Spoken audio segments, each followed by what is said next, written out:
ہارون الرشید گیا نا قبرستان کے قریب سے گزرا تو وہاں بہلول بیٹھا ہوا تھا. یہ مشہور مجاذیب میں سے مجذوب اس کو کہتے ہیں کہ تجلیات کے وفود سے جس کا شیشہ عقل ٹوٹ جائے اس کو مجذوب کہتے ہیں. اور لوگ اسے پاگل کہتے ہیں لیکن سادی کہتے ہیں سادیہ نزدیک رائے عاشقاں کل کو مجنون کو مجنو آ کے نست. اصل میں تو عقل مند یہ ہیں. تو بہلول بیٹھا تھا قبرستان میں تو ہارون الرشید گزرا تو بہلول نے توجہ نہ دی. تو ہارون الرشید نے چاہا کہ میں اس کو دکھاؤں کہ میں محل کیا ہوتے ہیں، تخت و تاج کیا ہوتے ہیں. اس نے دعوت دی، بہلول آؤ نا ذرا بغداد میں شہر کی رونقیں دیکھو، محلات کی زندگی دیکھو. تو حضرت بہلول نے جو جواب دیا بڑا خوبصورت تھا. کہا شہر والے سارے ادھر آ رہے ہیں، میں شہر کیا لینے جاؤں گا؟ تم مجھے شہر بلا رہے ہو اور شہر والے سارے روز ادھر آ رہے ہیں، تم کندھوں پہ اٹھا کے روز انہیں ادھر لاتے ہو تو میں شہر چلا جاؤں. تو بادشاہ کی بولتی بند ہو گئی. کسی نے واصف علی واصف مرحوم سے پوچھا تھا کہ خوشی اور غم کیا ہے، تو اس نے بڑی خوبصورت بات کی. اس نے کہا اپنی مرضی اور اللہ کی مرضی میں فرق کا نام غم ہے. اللہ اکبر. اور اپنی مرضی کو اللہ کی مرضی میں فنا کر دینا اس کو خوشی کہتے. جو اللہ چاہتا ہے ہوتا وہی ہے. بندہ چاہتا ہے کہ یہ ہو، اللہ چاہتا ہے کہ یہ نہیں، یہ ہو تو ہوگا وہی جو رب چاہے گا. تو پھر نتیجہ کیا ہوگا؟ بندہ چاہے گا جو میں چاہ رہا ہوں، کہے گا جو میں چاہ رہا ہوں وہ ہوا نہیں، بندہ دکھی ہو جائے گا.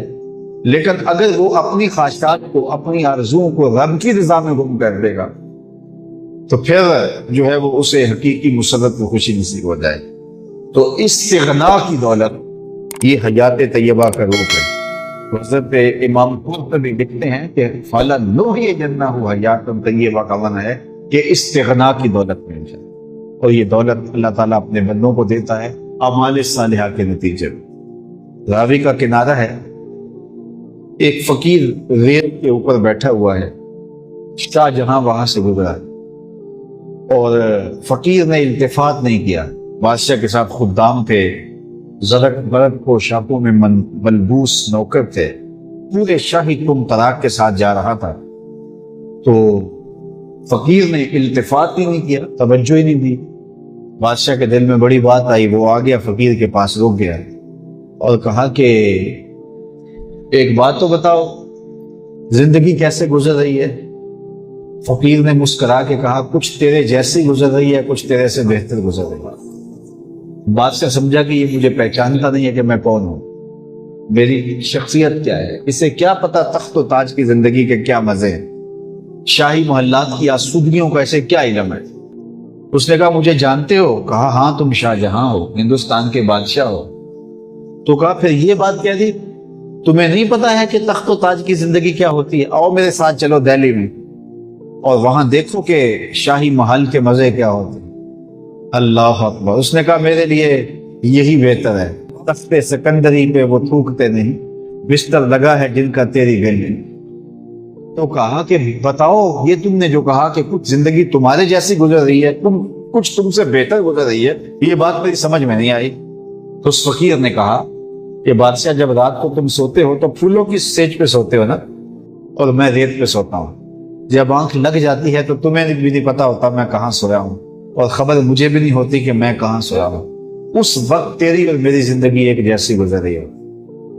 اور جب سحری کے لمحے ہوتے ہیں، تم سو رہے ہوتے ہو، میں اٹھ کے مصلی بچھا لیتا ہوں اور میری وہ زندگی تیری زندگی سے بہتر گزر رہی ہے. تو استغنا کی دولت اگر مل جائے فَلَنُحْيِيَنَّهُ حَيَاةً طَيِّبَةً، تو یہ شکری اور پاکیزہ زندگی.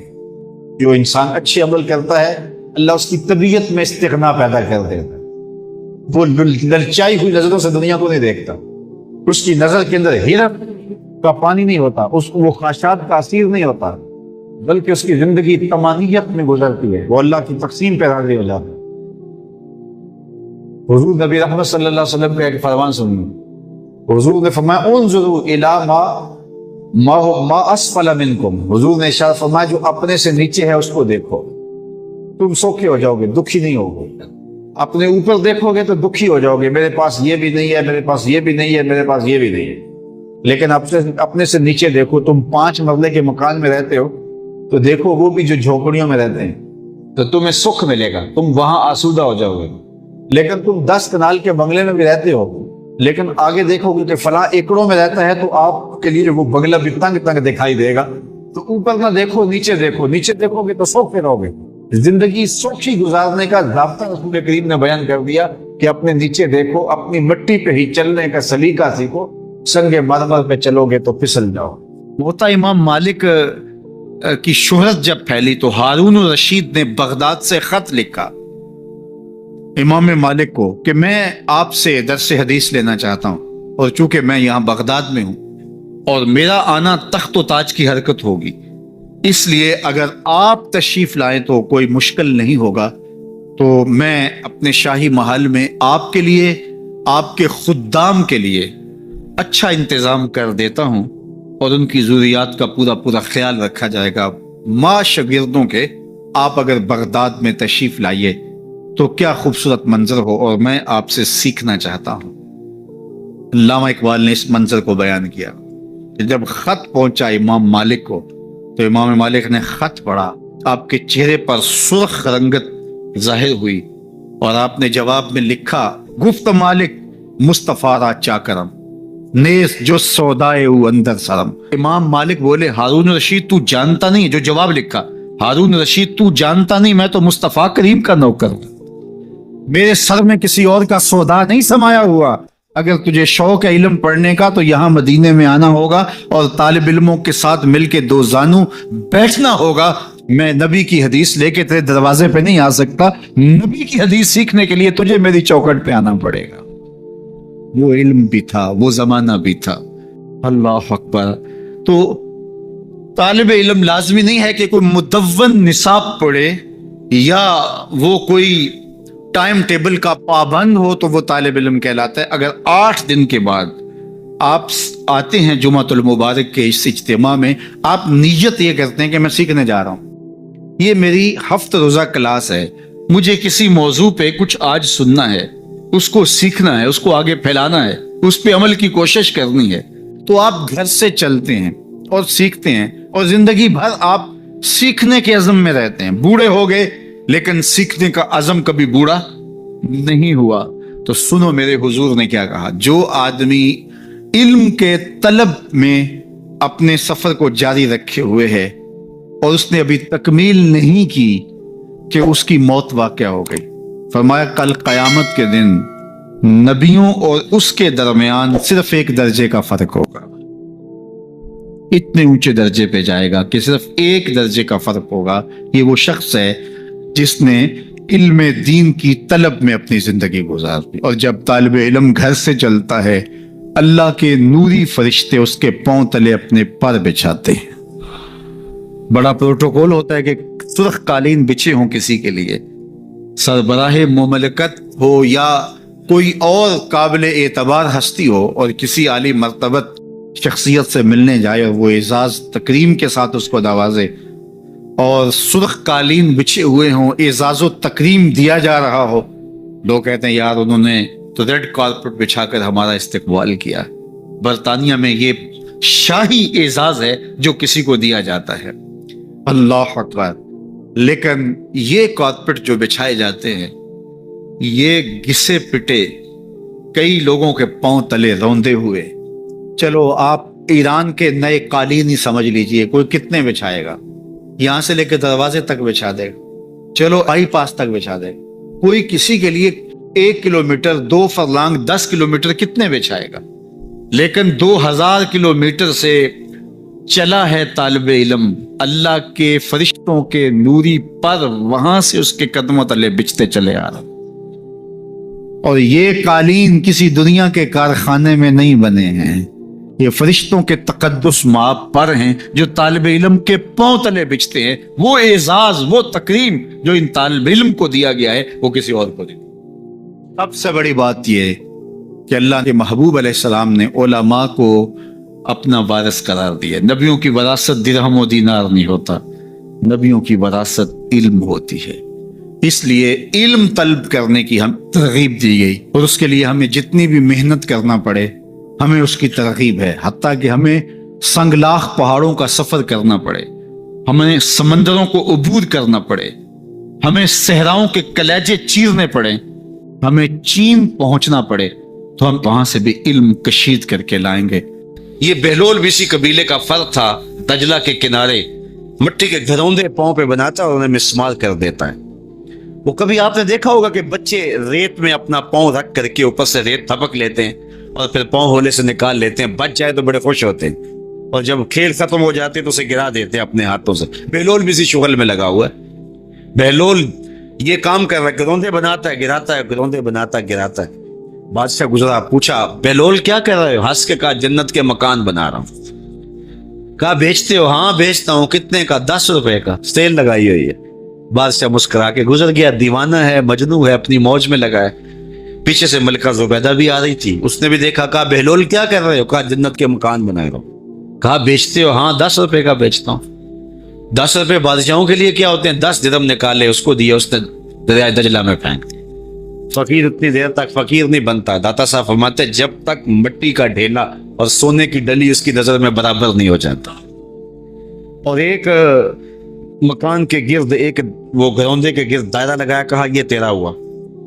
ملکہ گزر گئی، بادشاہ بھی چلا گیا۔ شام کو اپنے محل میں پہنچے، بادشاہ سویا، منظر جاگا کہ حشر کا دن ہے، پھر جنت کا منظر ہے، جنت میں بڑے بڑے خوبصورت مکان ہیں۔ ایک مکان تو بڑا ہی اچھا لگا، تو جی چاہا کہ اس مکان کو دیکھوں۔ تو جب قریب گیا تو دروازے پہ لکھا تھا ملکہ زبیدہ۔ شوق سے آگے بڑھا تو دربار نے روک دیا، کہا یہ ملکہ کا ہے۔ کہا وہ میری ہی ملکہ ہے۔ کہا دنیا کے ضابطے اور ہیں، آخرت کے ضابطے اور ہیں۔ بادشاہ کی آنکھ کھل گئی، بے چین ہو گیا، ملکہ کو بیدار کیا، کہا تو کون سا نیک عمل کیا ہے؟ میں نے جنت میں تیرا یوں مال دیکھا۔ ملکہ کہنے لگی وہی معمول کی نمازیں، وہی سب کچھ، کوئی نیا کام تو میں نے کیا نہیں۔ ہاں یاد آیا، کل گزر رہی تھی، دجلہ کا کنارہ تھا، وہ جسے لوگ مجذوب کہتے ہیں، وہ جو دیوانہ کہلاتا ہے، وہ بہلول، وہ جنت کے محل کہتا تھا وہ بنا رہا تھا۔ میں نے کہا چلو کوئی بات نہیں، فقیر ہے، 10 روپے کیا ہوتے ہیں، تو میں نے 10 روپے کا ایک محل خریدا تھا۔ بادشاہ سر پکڑ کے بیٹھ گیا، وہ تو مجھے بھی کہتا تھا۔ میں دیوانے کی بات سمجھ کے گزر گیا۔ اگلے دن بادشاہ قصدن گزرا۔ جب قصدن گزرا نا تو دل دھڑک رہا تھا کہ کہیں مجذوب پھر آج مل جائے اور اسی موج میں ہو تو کام بن جائے۔ دیکھا تو بہلول وہاں بیٹھا ہوا ہے، آگے بڑھ کے دیکھا تو کام بھی وہی۔ بادشاہ پھر رک گیا، پوچھا بہلول کیا کر رہے ہو؟ اب دل دھڑک رہا تھا کہ مجذوب ہے، کوئی اور بات کہہ دے تو چلو اچھا ہو کہ وہی جواب دے دے۔ اس نے وہی جواب دیا، جنت کے محل بنا رہا ہوں۔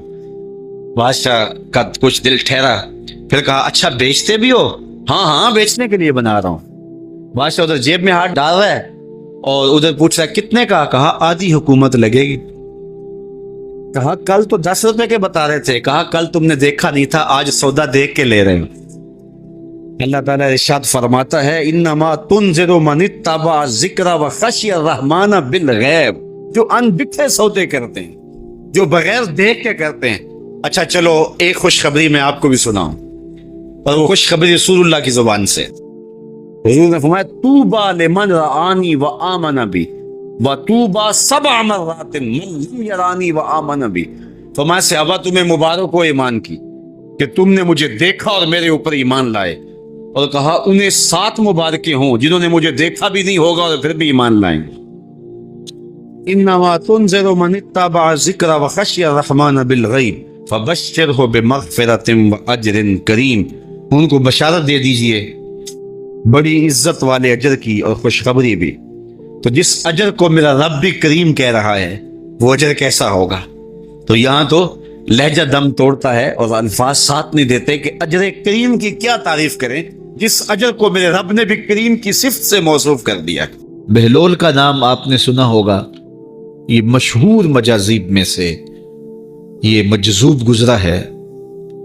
دریائے دجلہ کے کنارے اکثر گھومتا رہتا تھا اور اس کی ادائیں نرالی تھی۔ مجذوبوں کے رنگ اپنے ہوتے ہیں، سادیہ نزدیک رائے عاشقاں، خلق مجنو نندو مجنو آکلست۔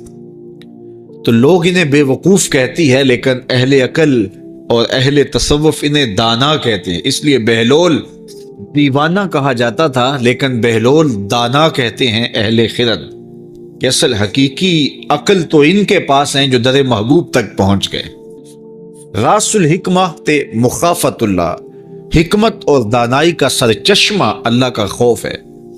تو جس کو اللہ کا خوف جتنا زیادہ ہوگا وہ اتنا زیادہ دانا ہوگا. تو یہ لوگ اسی راستے کے مسافر ہوتے ہیں اور کسی تجلی کے وفور سے شیشہ عقل ٹوٹ جاتا ہے تو پھر ان کی کچھ حرکتیں غیر مرتب ہو جاتی ہیں تو لوگ سمجھتے ہیں یہ دیوانے ہو گئے ہیں.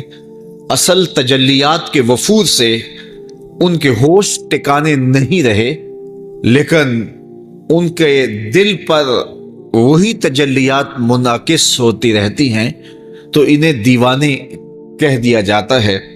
لیکن حقیقت میں یہ دانا ہوتے ہیں.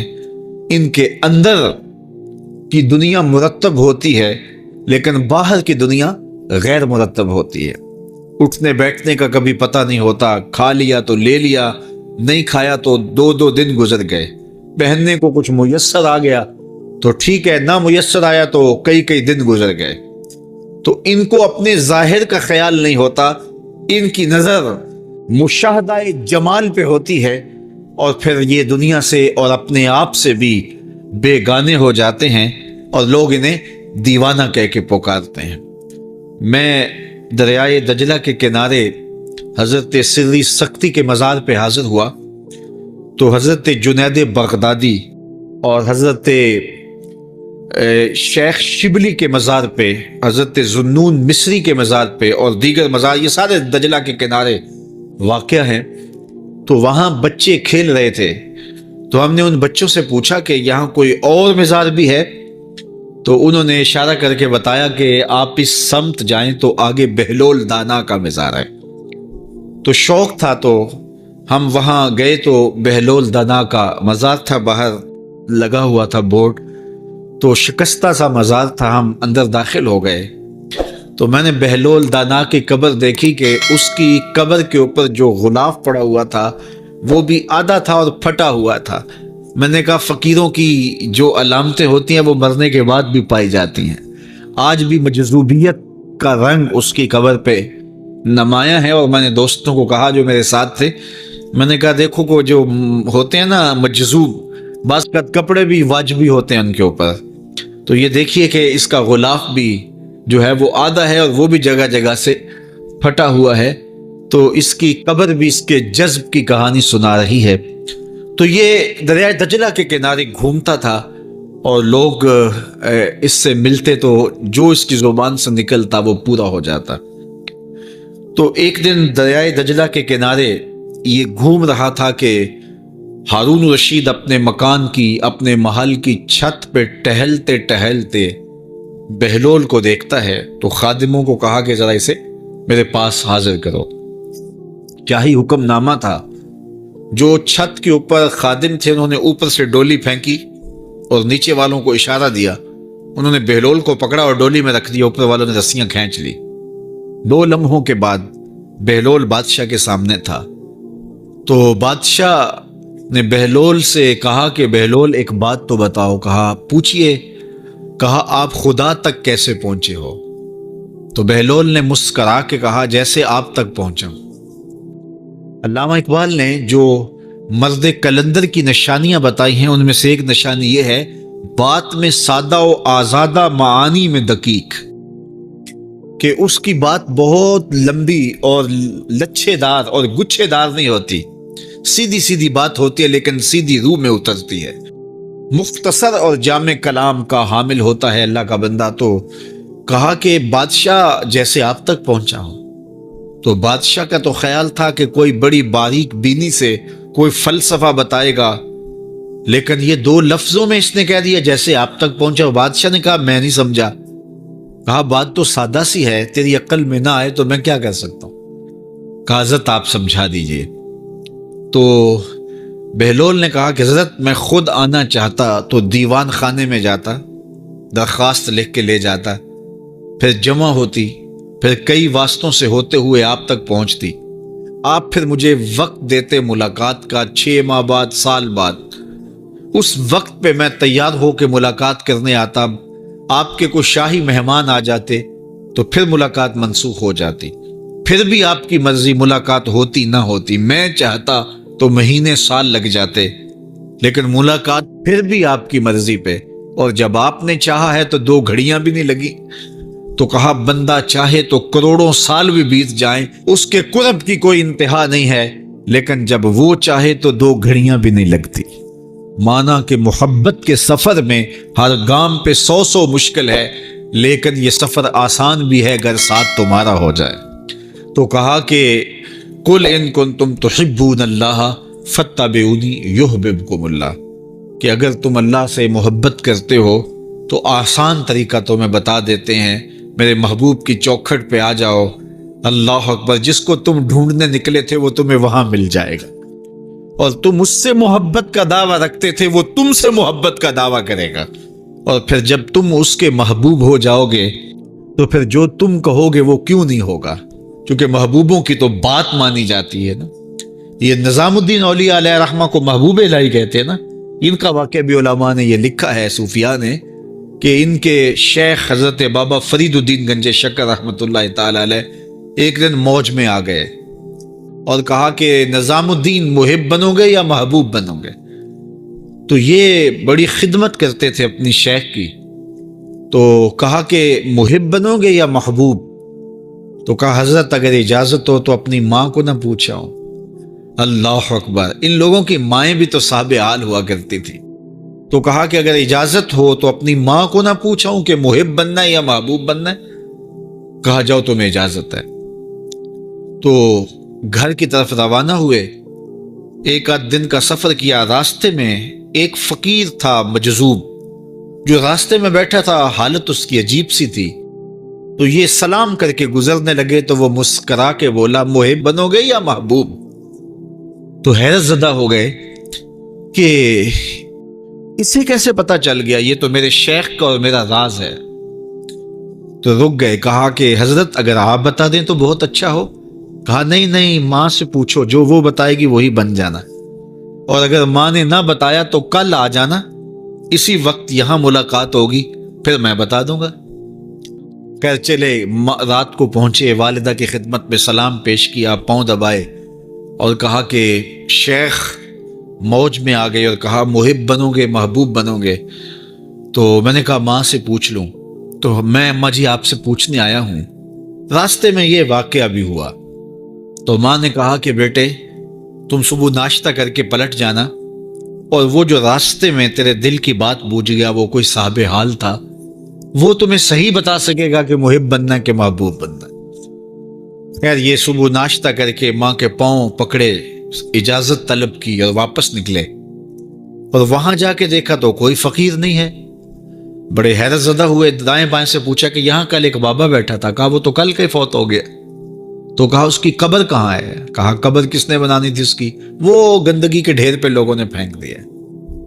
دل میں بڑے حیرت زدہ ہوئے، اتنا باکمال تھا، لیکن اپنی حالت یہ، خیر وہاں چلے گئے اور جا کے کھڑے ہو کے پوچھنے لگے، بندہ خدا دل کی باتیں بوجھتا تھا اور میرے ساتھ وعدہ کیا تھا کہ اگر ماں نے نہ بتایا تو کل آنا، اور اپنا پتہ ہی نہیں تھا کہ کیا ہونے والا ہے۔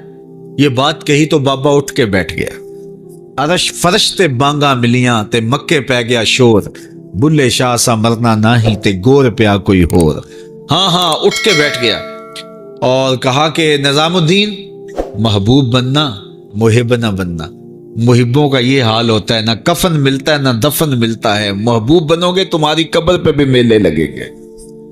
فاتبعونی یحببکم اللہ، اگر حضور کی اطاعت کرو گے، حضور کی فرما برداری کرو گے تو تم محبوب بن جاؤ گے۔ تو حضور کی محبت خدا کی محبوبیت کا ذریعہ ہے، اس لیے ہمیں حضور کا پیار اپنی روحوں میں موجزن کرنا ہے، حضور کی محبت اپنی روحوں میں اتارنی ہے، اور محبت اپنے تمام تر تقاضوں کے ساتھ جب روح پذیر ہوگی تو پھر ہمارا انداز زندگی بھی سنور جائے گا، ہماری آخرت بھی سنور جائے گی۔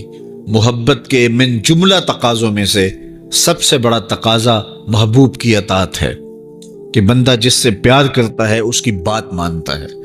یہ ہے دعوی محبت کا ثبوت، اس کی دلیل۔ اور حضور کے صحابہ کی زندگیاں دیکھیے،